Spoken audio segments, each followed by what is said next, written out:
মানে যে নূর, এই সমস্ত আমাল দিয়া আল্লাহ কি করতেছেন বলে, আসো এখন আমার নিকটে আসো। কোন সময় মেরে দোস্ত বুজুর্গ বিভিন্ন আমালের দ্বারা বান্দাকে মানে কি করা হয়, আসার সুযোগ দেওয়া হয়েছে। এখন যেমন আমাদের এই তারা আল্লাহ তাআলা আমাদেরকে আল্লাহর নিকটে আল্লাহ নিয়ে আসছে। এখানে কে নিয়ে আসছে ভাই? আল্লাহ নিয়ে আসছে। কে নিয়ে আসছে ভাই?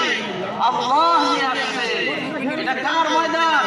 আল্লাহর ময়দান মেরে দোস্ত বুজুর্গ। আমরা আল্লাহর মেহমান। আর মেরে দোস্ত বুজুর্গ, আল্লাহ তাআলা বান্দাকে এত ভালোবাসেন, এত ভালোবাসেন। এক রিওয়ায়াতের মধ্যে আসছে যে দুনিয়ার মুখে দেখা যায় কোন বাপ বা কোন মা একবার থেকে দুইবার যদি ছেলে বলে আব্বা আব্বা বা আম্মা আম্মা, তো মেরে দোস্ত বুজুর্গ বাপেও কি হয়ে যায়, রাগ উঠে যায়, মায়েও রাগান্বিত হয়ে যায় যে বারে বারে কেন টাকা আসছিস। কিন্তু আমার আল্লাহ এত ভালোবাসে, এত মহব্বত করে বান্দাকে, এত মহব্বত করে যে বান্দা পুরা জিন্দগি গুনাহের মধ্যে কাটায় যায়, বান্দা পুরা জিন্দগি আল্লাহকে ভুলায় যায়, বান্দা পুরা জিন্দগি মনে যা ইচ্ছা তাই করতেছে।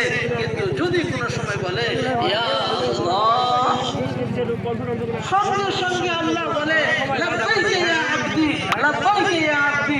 একবার নয়, দুইবার নয়, 70 বার একবারের জবাব দেয় আল্লাহ তাআলা।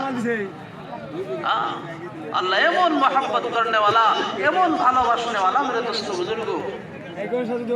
এই জন্য বলছে ইন্নাল্লাহা বিন-নাস লারাউফুর রহিম। আল্লাহ বড় মহব্বত করে। তাই যদি না হইতো তাহলে এটা কেমন করে বলা হইতো? হাদিসের মধ্যে আল্লাহ নবী দ্বারা আল্লাহ এলান করে দিয়েছে, বলছে কুল্লু বানি আদম খাত্তাউন ওয়া খায়রুল খাত্তাইন আত-তাওয়াবুন। যে আদমের প্রতিটি সন্তান গুনাহগার। তোমরা ভুল করনেওয়ালা। আমাদের ভুল হওয়াটাই স্বাভাবিক, ভুল না হওয়াটা অস্বাভাবিক।